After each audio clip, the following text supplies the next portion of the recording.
Hi students, the chapter 9 excess demand and deficit demand part 2.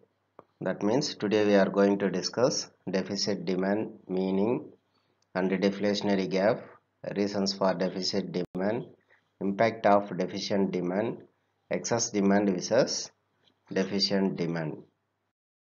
Start with meaning. Deficient demand. It refers to the situation when aggregated demand is less than aggregated supply, corresponding to full employment level of output in the economy. So aggregated demand and aggregated supply intersecting point is equilibrium. When below the equilibrium, actual aggregated demand curve intersect, that is called deficient demand. This situation arises when planned aggregated expenditure falls short of aggregated supply at the full employment level. It gives deflationary gap. The gap between that planned aggregated demand and actual aggregated demand. That gap is called deflationary gap. Planned one means aggregated demand equals aggregated supply, that is equilibrium point. Below the equilibrium point, another one AD curve intersect, that is called actual aggregated demand. That difference, that gap is called deflationary gap. So deflationary gap is the gap which actual demand falls short of actual aggregated demand required to establish full employment level equilibrium. Graph. See that E point is called equilibrium point, that is full employment equilibrium, that is planned one. Aggregated demand equals aggregated supply, this is equilibrium point. So another one aggregated demand, that's AD1 equals consumption plus investment minus change in investment. That means change in investment reduced. So this gap, so new aggregated demand intersecting point is called G, then E and G, this point is called deflationary gap. You know very well aggregated supply XHS 45 degree, you have to mention here aggregated supply. Then aggregated demand intersecting point is called E. Then XHS income, output and employment. While intersecting aggregated demand and aggregated supply, that is E point, equilibrium point, income, output and employment, all the three things are equal. That means demand equals supply. For E point, full employment level, above the E point another intersect, that is called over full employment. Here in this situation AD below the equilibrium point, that is G intersecting, that is called underemployment or unemployment. Then AD you have to mention in YHS. Reasons for deficit demand. Degrees in propensity to consume. So degrees means minus. So propensity to consume delta C by delta Y. Additional income they are going to save, they are not consumed, they are decreasing. A decrease in consumption expenditure due to fall in propensity to consume, it leads to deficient demand. So in general thing, in a public there is a money circulation is very less, like that. Imagine that time automatically it creates deficit demand. So here first point, decrease in propensity to consume, that means additional income they are going to reduce, decrease in consumption. Second point, increase in taxes. So if government impose or levied new taxes or higher tax, that time it leads to decrease in demand. For example, while you are buying mobile phone, that time tax is very less, 10% tax. But at present after the GST, it creates 12% or 15% tax, that time the cost of product is price of the product is increased. So actually the consumer or the public unable to buy the product, that creates deficit demand. So increase in taxes, aggregate demand may also fall due to imposition of higher taxes. It leads to decrease the disposable income, and as a result the economy suffers deficit demand. Next one, decrease in government expenditure. When the government reduced its demand for goods and services due to fall in public expenditure, it leads to deficit demand. Construction of building, road, dams, they are stopped. They are buying goods. Demand for that goods are reduced. Automatically, it creates deficit demand. Then fall in investment expenditure. When the investment expenditure increase, when the investment expenditure decrease, you know very well, it based on the rate of interest.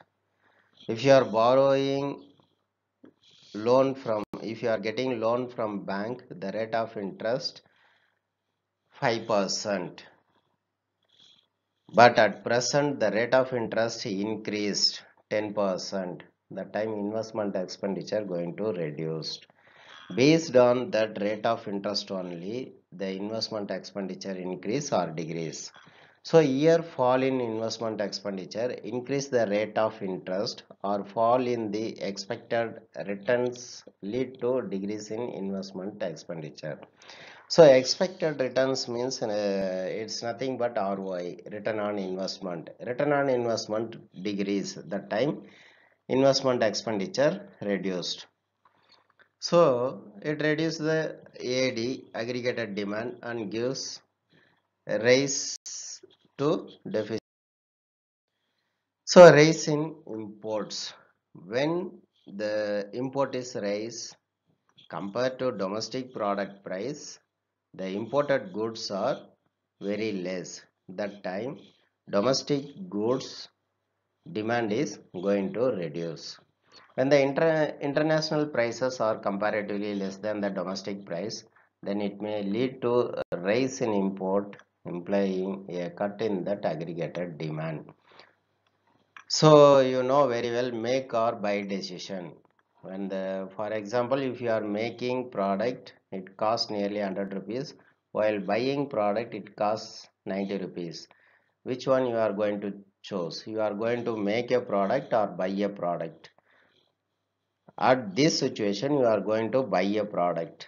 So here international prices are less but domestic prices are high, that time domestic product goods demand for that reduced, so it creates deficit demand.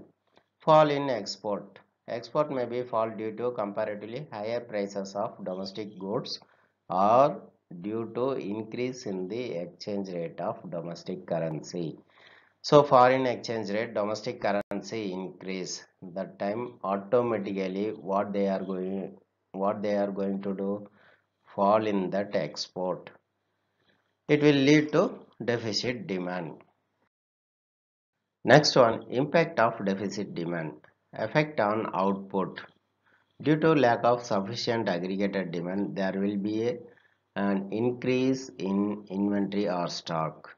So in the economy, the demand for the product is reduced. So automatically inventory stock going to reduce. It will force the firm to plan lesser production for the subsequent period because already they are keeping stock. Then effect on employment. Deficit demand causes involuntary or unemployment in the economy. So in XHS, output, income and employment, equilibrium point only, there is no unemployment and overfull employment. So below the equilibrium point, involuntary or unemployment. Above the equilibrium point, overfull employment. Effect on general price level. See, demand is decrease, supply is very high. What is the situation? Automatically it will increase the price level. So deficit demand causes general price to fall due to lack of demand for the goods and services in the economy.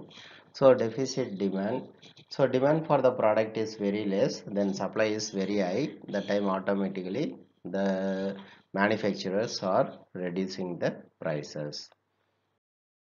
Then excess demand versus deficit demand.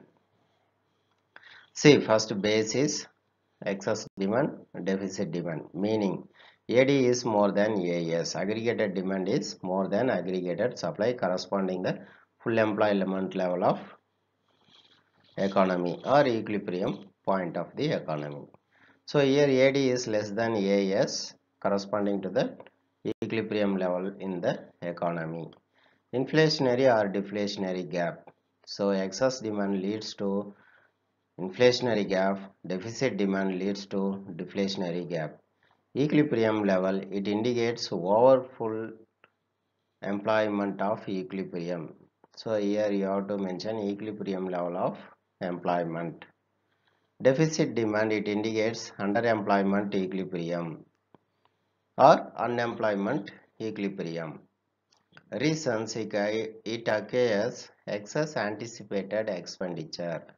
So it occurs shortage of anticipated expenditure.